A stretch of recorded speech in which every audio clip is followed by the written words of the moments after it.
ওইটাকে আমার কোনো ভুল ছিল? উনি বিয়ে করবে, আমিও সবার সাথে কথা বলছি, বলে রাখছি। এখন এমনকি আমি হুজুরের মোবাইলে যে বিয়ে করব, আমি ওই ব্যাপারে সবকিছু রেডি করে রাখছি, যেহেতু পরের দিন বিয়ে। তো সবকিছু রেডি করে রাখার পরে উনি কি করছে, উনি আমাকে একটা ফোনও কিনে দিচ্ছে। তারপর আমি এই ফোনটা অসুস্থ ছিল, বিক্রি করে দিছি আর কি। এরপর ওনার নাম্বারটা আমি ডিলিট করে দিছি, এই আর কি। আনুমানিক সত্যি কথা বলবেন, দিনা থাকবে না, কত টাকা আনছেন আনুমানিক ছেলের কাছ থেকে?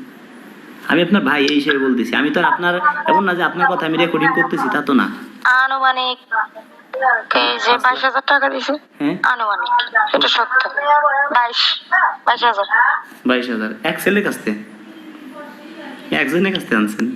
আরে ভাই, উনি আমাকে বিয়ে করবে, আমিও বছর জুড়ে রাজি ছিলাম। বয়স কত না? পরবর্তীতে উনি করে নাই। আপনার থেকেও বয়স বেশি। আমার বয়স কত কান্দি? 60? না, আপনার কি এত বয়স হবে? কখনো না। 80? তাই? এই 30 হবে কিনা। আচ্ছা, আমার বয়স 27 বছর, বুঝলেন? আমার বয়স 27। আপনার থেকেও বয়স অনেক বেশি। এই 35 বছর, 37 বছরের মতো বয়স ছিল ওই লোকটার। আচ্ছা, এখন উনি আপনাকে বিয়ে করতে চায়। ছেলেদেরও কিছু ছেলেদের দোষ আছে, নিজের বয়স হলো। উনি করতে চায় না, আমি বসতে চাইছি, উনি আমাকে শেষ পর্যন্ত ব্লক করে দিয়েছে। ভিডিওটি ফুল দেখতে থাকুন, আমার পার্সোনাল ফোন নাম্বারটি আজকে আমি শেষে বলে দিব, ভিডিওটি ফুল দেখতে থাকুন।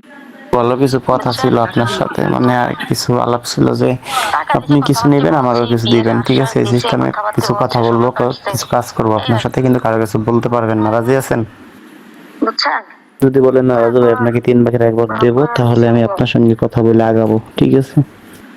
আচ্ছা দেখ, আপনি বলি তুমি টাকা আনবা, সমস্যা নাই, ঠিক আছে? আমিও সাপোর্ট করবো, কিন্তু অর্ধেক তোমার অর্ধেক আমার, ঠিক আছে? আপনার দেশে বাড়ি কিংবা 3 ভাগের 1 ভাগ আমার, 2 ভাগ তোমার। হ্যাঁ, তা আসো কথা বলি, এই জন্য বলতেছি।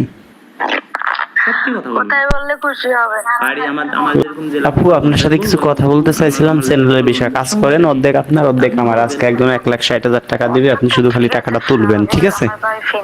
এই হলো বিষয়। হ্যাঁ, আপনি আপনার অর্ধেক আমার অর্ধেক, একটু কথা বলেন,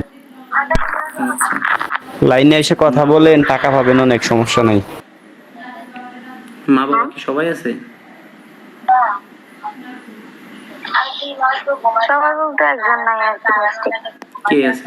বাবা বাবা থাকে না, থাকে না, সমস্যা আছে। আপনি তাহলে চলেন কিভাবে আপনি? ঠিক আছে, মিছা কথা বলবো না। উনি আমাকে টাকা পয়সা দিয়েছে, আমি চলছি, খাইছি। তবে উনি হঠাৎ করে বিয়ে করবে ফোনের মাধ্যমে। তো এখন যেহেতু ডিজিটাল যুগ, ফোনের মাধ্যমে বিয়ে হয়। এই সুন্দরী মেয়েটি কত ছেলেদের কাছ থেকে টাকা পয়সা হাতিয়ে নিচ্ছে, তা আসলে গুণ বললেও ভুল হবে। অনেক টাকা হাতিয়ে নিচ্ছে। আপনার ভিডিওটি ফুল দেখতে থাকুন, আর এই সুন্দরীকে আপনারা একটু চিনে রাখুন, আর ভিডিওটি বেশি বেশি শেয়ার করে দিন, যাতে কোনো একটা ছেলের কাছ থেকে এই সুন্দরী আপু কারোর কাছে টাকা পয়সা না নিতে পারে। হ্যাঁ।